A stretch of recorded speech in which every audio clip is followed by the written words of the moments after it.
This is the big one, guys. Finally, I'm doing a video all about the new career mode features coming to FC25.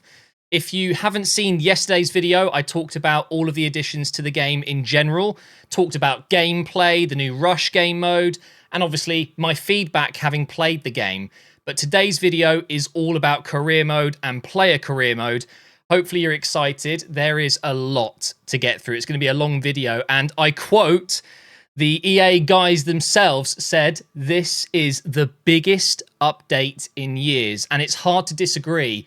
I've got a long list of new things coming to the game and improvements on current features. So the first topic is going to be a new feature coming to the game called live start points.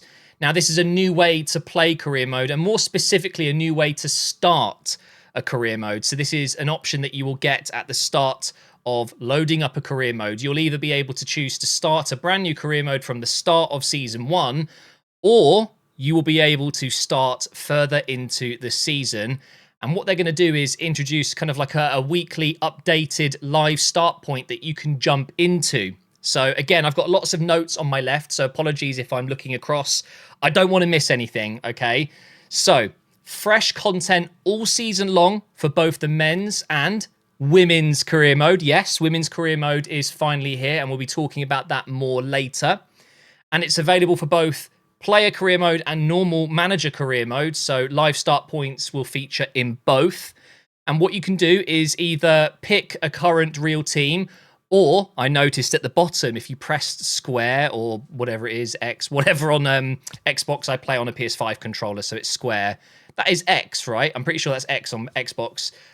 You can create a club. So let's say we're 20 weeks into the season and I want to do what's happening in real life. I will then potentially take over a club in that situation already, or just create a club and throw myself into that scenario.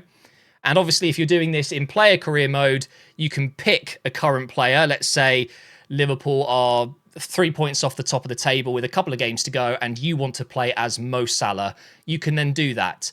And also, you can create a player and throw them into that situation. So when it comes to the live start points, they're not covering every single league and every single cup. On release, there are 11 leagues featuring and 17 cup competitions. And by that, what I mean is they will be tracking and getting live data pulled from those competitions. Premier League is obviously one of them, and all the top football leagues, all of the top cup competitions. But it's worth noting, not everything is included. That is a lot of data. However, I do believe they will be adding more as we go through future games, future titles. So effectively, what they're going to be doing is a week-by-week calendar type system. At the top, I could see basically individual weeks, and you can tab between them. So it's not just the latest week of football that you can jump into, but you can just, let's say it's November 20th today, but I want to go back to October and play that month as well. You can just rewind a couple of weeks and choose a start date. So it's very flexible. It isn't just the latest week. So let's say you're not able to play a particular part that you really want to because you're on holiday or whatever. Don't worry, you can come back after your holiday and rewind a week and go and play that situation, which I think was really important. Also, you can toggle between leagues and cups. So if you're more interested in doing a Champions League run, or there's a specific Champions League game you want to go and replay and change the destiny of your club, then you can actually toggle between that and see the individual fixtures, which is really cool. And also, before you jump in, you don't have to go on Google and have a look at all of the latest results and tables. They have it all built into the game. It will show you their current tournament progress, how far they're in, because of course, a few months into a career mode, it will look completely different to real life. You might see that some teams are in a certain position in the Champions League or a certain position in the FA Cup or whatever, and you can see what that looks like, and you can also see the next fixture. Live start points, I think, is a great feature, not just because it's a new way of playing, but because it's fresh all year long. One of my favorite things to do towards the end of a real life season is replicate what's happened in real life in career mode. And now you can do that at any point. That is just awesome. They are also introducing something called Snapshots, which is still a live starting point. However, it's quick. It's kind of like a pop-up jump-in challenge type thing. So in this picture right here, which is an official FC25 picture, by the way, it looks great. We've got Liverpool taking on City. Maybe this was a title clash and the winner would go on to win the title.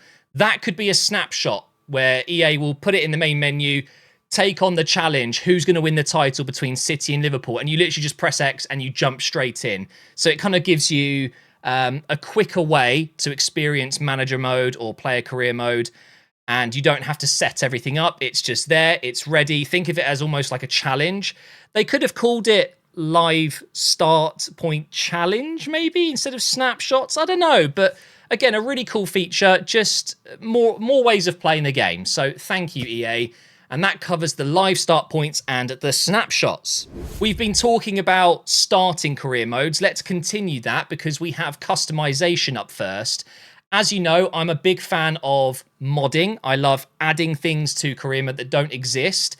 And I think EA have taken a little bit of inspiration from the modding scene. They won't admit it themselves, but they have added a ton of ways to customize your career mode. So they've expanded the game settings with more control of what you want.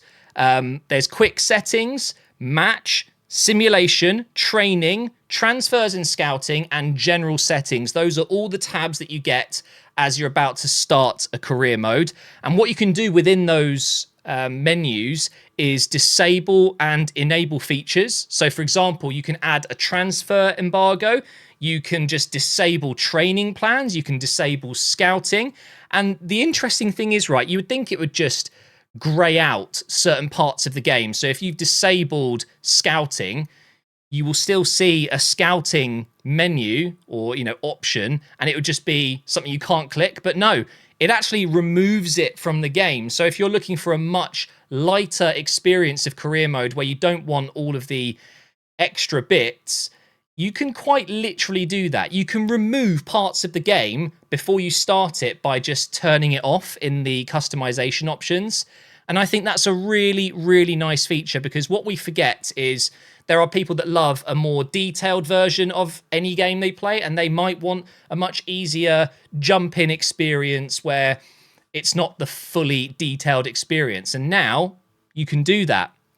And something that I really wanted them to improve in, and it was something I talked about a lot when I was involved in some of the calls, the board expectations have been an issue for a while. Sometimes the objectives are ridiculous. And what they have done is not only have they expanded on the board expectations and given you a bit more control, you can have it on harsh, normal, strict. You can have it on, what would be the word for the easiest setting? They didn't show me all of them, but there would obviously be loose strictness or whatever, loose expectations.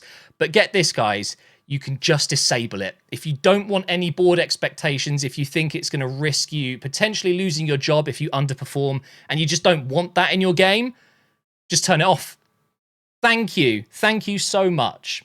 New sliders as well. So the sliders that we're so used to are still in the game, but it feels like there's double the amount of sliders now. And it isn't just things like passing speed, it's also passing frequency and forward passing and the likelihood of running in behind, and what type of pass it could be.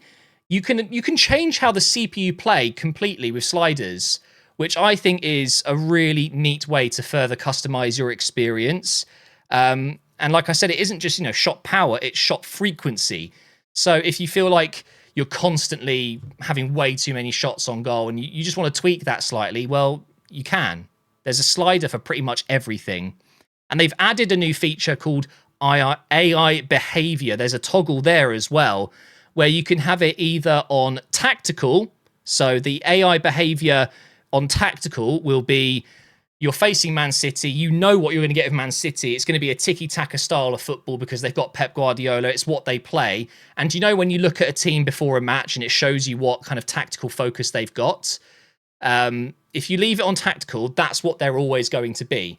However, they've introduced a new one called dynamic. So AI behavior, toggle it to dynamic. And that means, and this is huge, every time you play against an opposition, they will use a random tactic.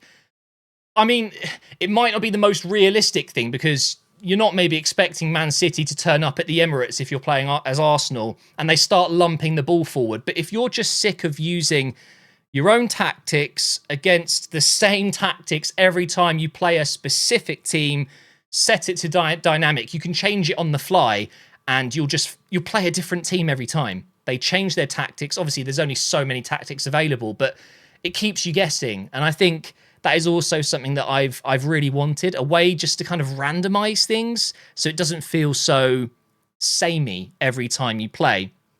They've also got, and I mentioned it in yesterday's video, the simulation mode.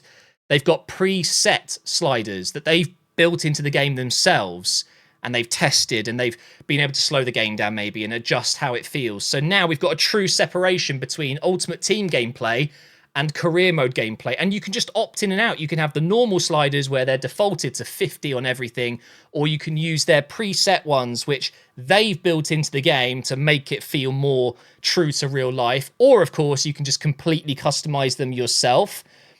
And again, all of these things I've talked about within customization is one of the biggest things I've wanted for a while.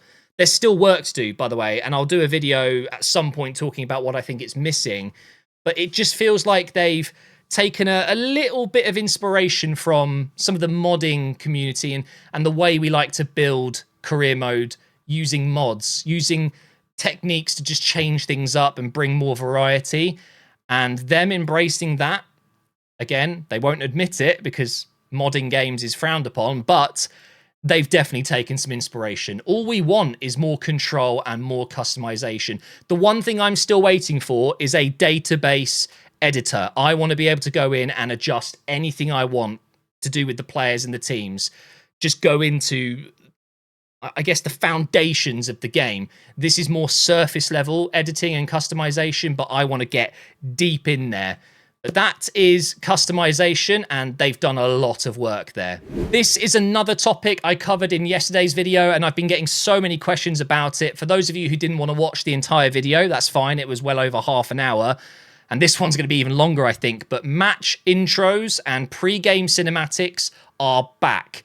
I have it confirmed. Last year, they were physically removed from the new gen version of the game because they thought everyone would rather you're just kind of thrown into the game and it feels a bit more zippy and quick. I understand that, but as I've told them, I think that is one of the strangest decisions they've ever made.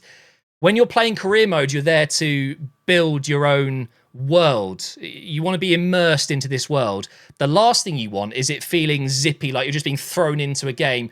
Why would you remove something so important, so immersive? So not only have they re-added the intros and the cutscenes, they've actually added more detailed ones, longer extended versions for big games like Champions League finals. And get this, you can opt in and you can opt out. If you don't want any intros, you can literally turn them off and you get thrown into the game. Or you can opt in and set it to always, which means every single game you'll get a pre-game cinematic, intro, cutscene, whatever.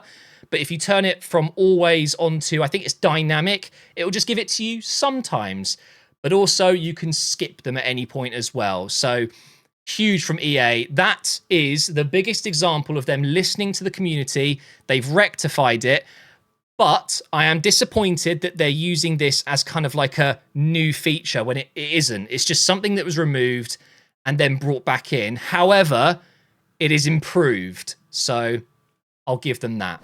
I talked a lot about FCIQ yesterday, so if you want a more in-depth discussion about the core basics of FCIQ, then check that video out. But in terms of how it affects career mode, well, I've got a few notes here. So it's basically a surface level, just revamped tactics and team management. The whole menu is completely different, and you're able to, adjust player positions a lot more.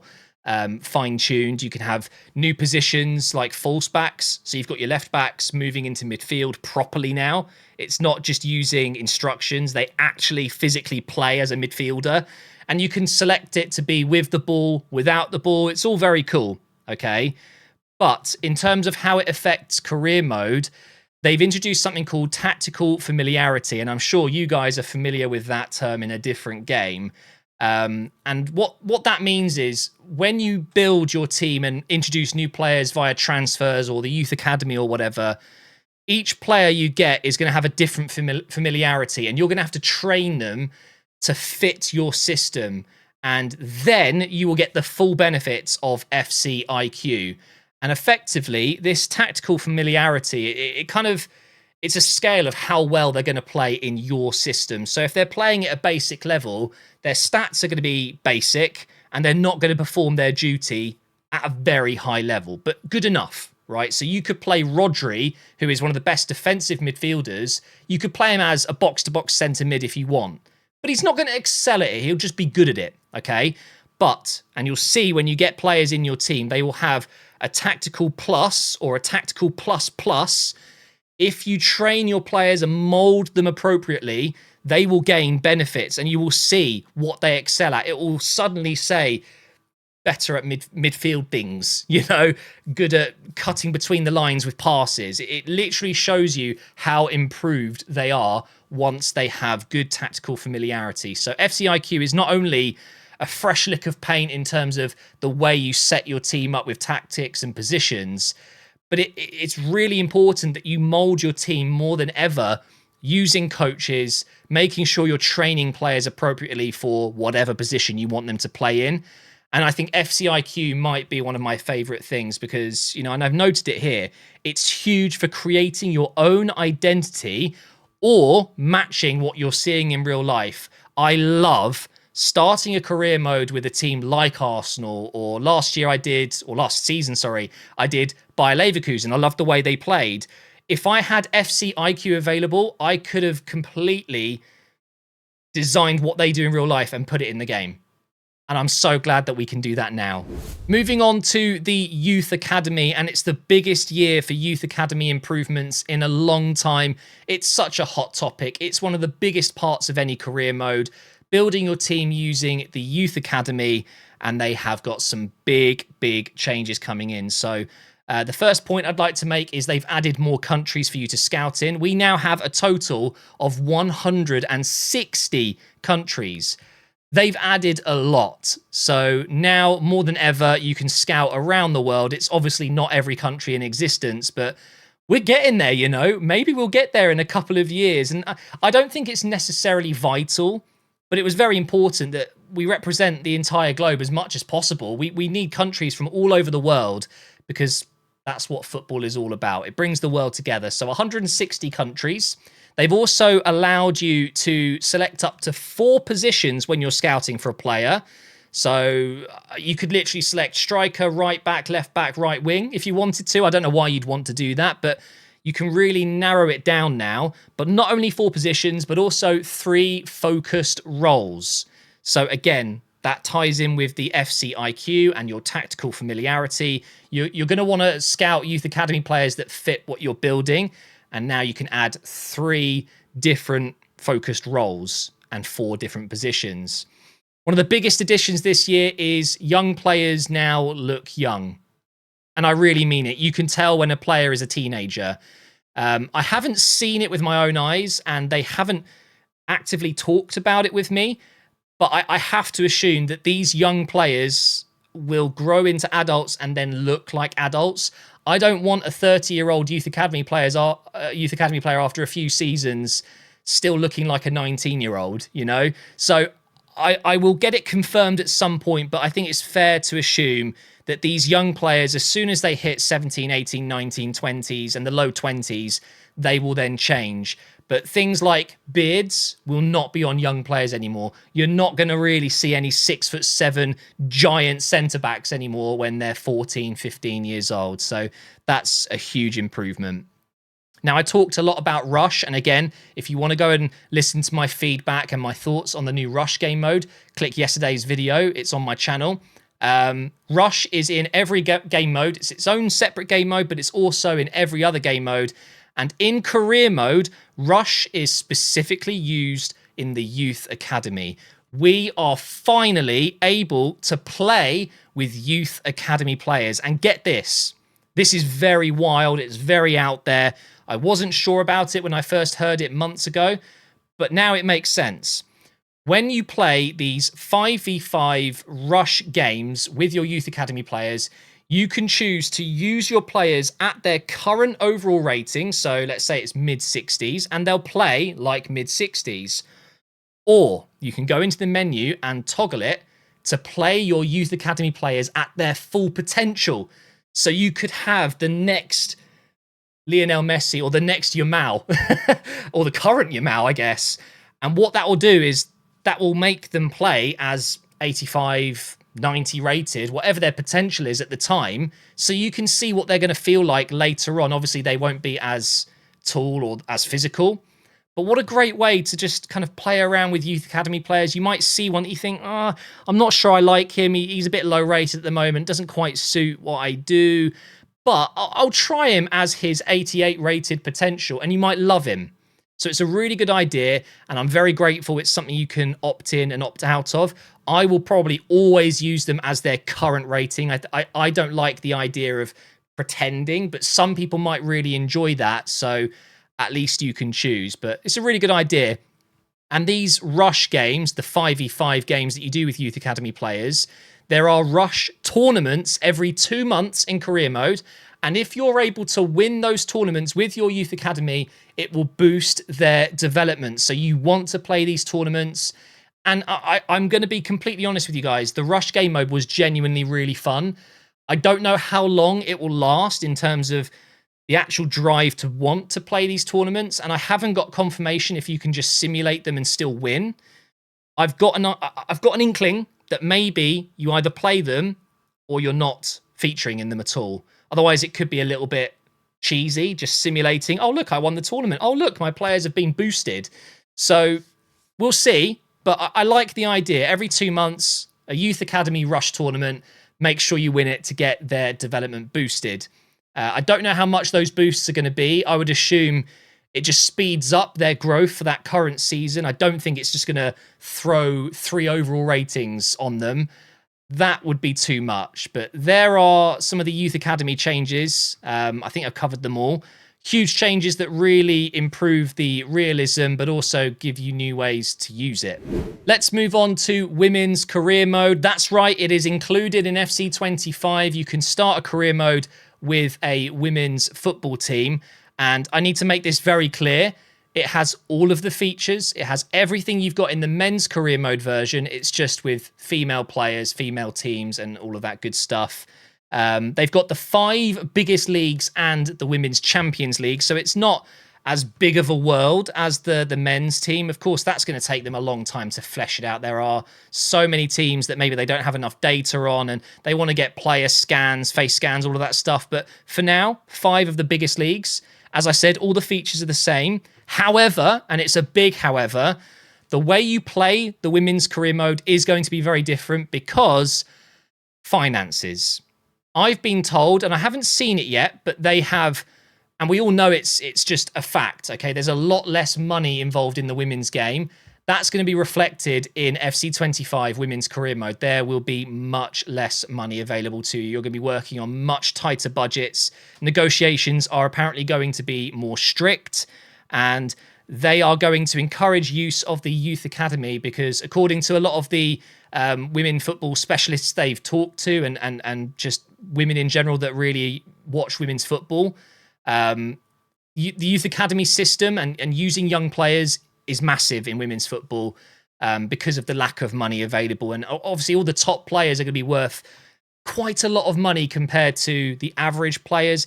It's very difficult to talk about this subject. I'm not an expert, but what I do know is when you do a women's career mode, the finances are completely different and you are going to want to really focus on the Youth Academy.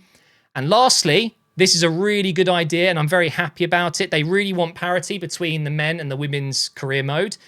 When you're managing a men's team, you can get an offer to manage a women's team and it will just take you. So it's kind of like in one world, and the other way around as well. You could be managing the Chelsea women's team and you could get an offer from the Chelsea's men's team. I mean, brilliant. What a great idea. And that way you can jump between them as long as you get offers, as long as you're performing well. But that is a great way to create parity. It's all in one world. And I like the inclusion of women's football. I think it's a really good idea. And please, if there are any women watching this, if you're into career mode, you must be pumped for this, right? I'm going to do a women's career mode at some point. I don't know if I'll do a series on it, but maybe a stream, see what it's like, and negotiating with women's football teams. And I think it's great. Why not? As always, there is a new UI as well. This time, a heavy focus on career mode. From what I can see, the menu is very similar outside of career mode. So the main menu in Ultimate Team, all of these things look quite similar. But now, the Ultimate Team menu design is in career mode. So you've got kind of like, you know, the left trigger pulling up a mini contextual menu, which you can easily go through. And there's a lot less tabbing in general. If you don't know what tabbing is, that's when you use the bumpers to go through the separate tabs. And it's really clean. I've used it. I love it. It's really, really nice. One of the newest features in the UI system is a to-do list. So now you're not just relying on damn emails popping up. On the main hub, you will have a today's to-do list. It will give you a list of things that you need to do on that day, and you simply click one of the items and it takes you there, and then you back out. It's so fluid. It's so much better, and it gives you just a quick idea of what you need to do, when you need to do it, and a way of just doing it really quickly. And you don't need to get lost in the menus. You don't have to tab 4 times and go down to 3 tiles and slide over to the other tile. None of that anymore. It's all in the to-do list, and you just let the game show you what you need to do. And of course, you can still tab around and go into other menus to do things manually, but it's just a nice little reminder system of what you need to do. Another new feature with the new UI, I talked about it a little bit yesterday, we now have a social media system. Not only are we going to get the breaking news and all the transfer stories in there, they've got Fabrizio Romano tweeting. When there's big signings, or if you make any signings, you're going to have Fabrizio Romano himself with the "Here we go" slogan saying, "You've signed this player," whatever. And you can see all of the other signings as well. I'm sure not every signing will get... I mean, Fabrizio is a bit of a robot. He is always tweeting, but I don't think he can cover every single signing ever. But also, it's not just going to be Fabrizio Romano. I've had discussions in the past, and they have confirmed they're already in talks with other companies to be included. I'm hoping they can get, you know, Sky Sports, TNT, maybe some of the American channels, and who knows, maybe some other Twitter accounts that are famous. And I think that's a really cool idea. It doesn't really do anything specific. It's not going to change the way the game plays, but it's just a much nicer way. I'm fed up with getting emails and constant reminders to do things all the time. You've got the to-do list and you've got the social media tab, and that basically clears everything up into one area.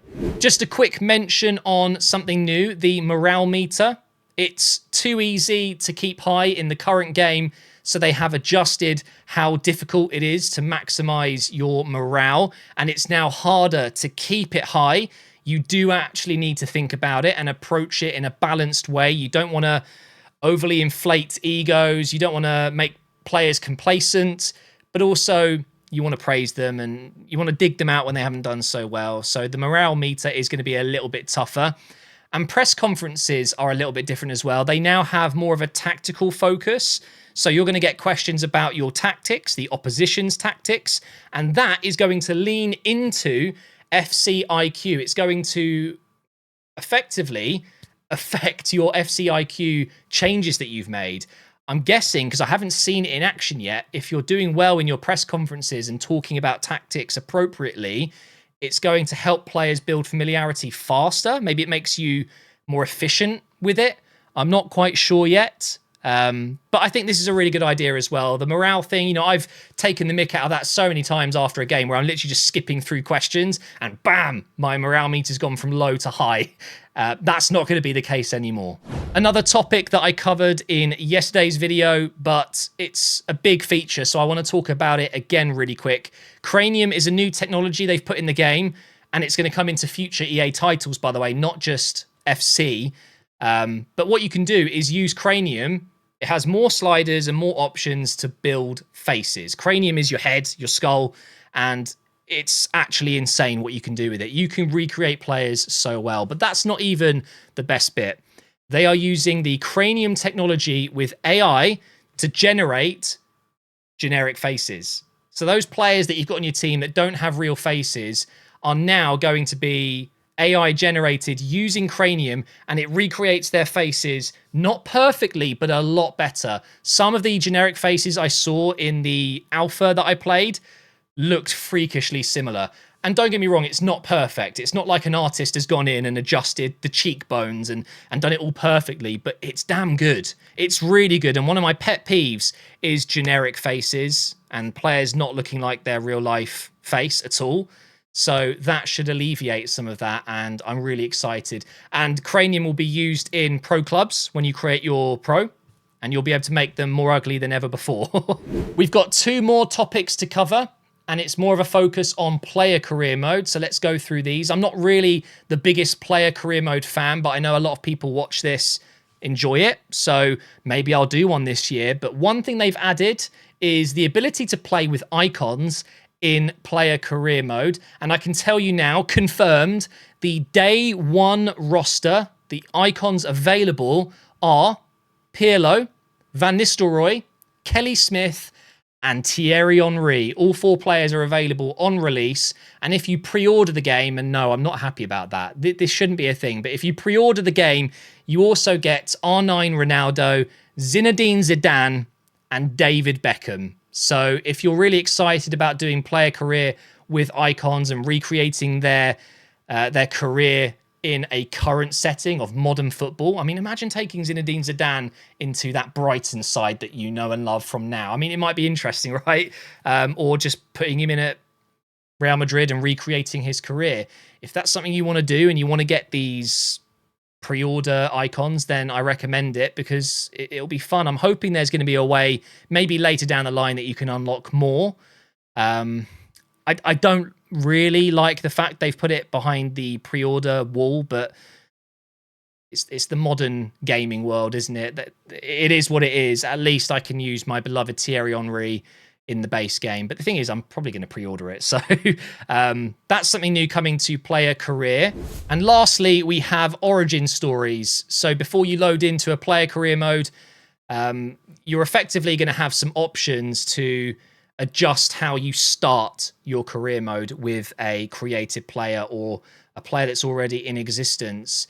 I haven't been able to read through them. They haven't shown every single one, but you can toggle between stories, and some of them are, you know, like Return to Glory or Road to Glory or something like that. And then you've got from grassroots and up, or then you've got Superstar from a young age. You've got all of these different stories that you can start off with. And again, I think they're just having a focus on how to get players playing in different ways. They're opening up the game mode to more casual players and also the more experienced players that want to have more details. So you can look out for more origin stories. I think closer towards launch, we'll find out exactly what they are. But guys, that is it. Career mode in FC25. Plenty of new features, plenty of improvements. Is it enough? My honest gut reaction, having played the game as well, is it's a massive step in the right direction. However, there are still a lot of things not included that I would like to be included. There is room for more, of course, but I've got to give it to them. They've put a lot of effort in. There's a lot of things. I mean, I've been talking for almost 45 minutes. The video won't be quite that long because of editing, but there's a lot. There's a lot coming into the game this year. And I got quite a good few comments yesterday. People saying I'm just hyping up the game or getting paid by EA to do this. Guys, I'm not being paid by EA to create this content. Some people think I'm lying about having played the game. Don't you think they'd boot me off the program if I was lying about playing an alpha of their game? Everything I've said is completely true. And I promise you guys, it's a completely non-biased opinion. I've played the game and I've been part of producer calls and they've done the showcase for me. So I've seen what they've been working on and I'm just regurgitating what I've seen with my own opinion and my own feedback. So if you don't think this is good enough, that's fair enough. Don't play the game. Don't buy the game. I think, in my opinion, it is the biggest career mode change that they've made in a while. There's some big changes. but it's still not quite enough. And, you know, when we get our hands on it, I'm sure there'll be a couple of bugs, there'll be some issues, they'll iron them out. And then before you know it, it's going to be summer next year and we're itching for new content, new improvements, new features, which will come. So thank you again to EA for allowing me to post early and have the ability to play the game and talk about it. I'm very excited to get the game. I like these new features, and I'm hoping to be a part of the future of building FC 26. I'd love to be able to have my influence in there and give my feedback. But for now, guys, thank you so much for watching. I hope you've enjoyed, and we'll be back with more FC 25 information as soon as I get it. So make sure you subscribe and leave a like on the video.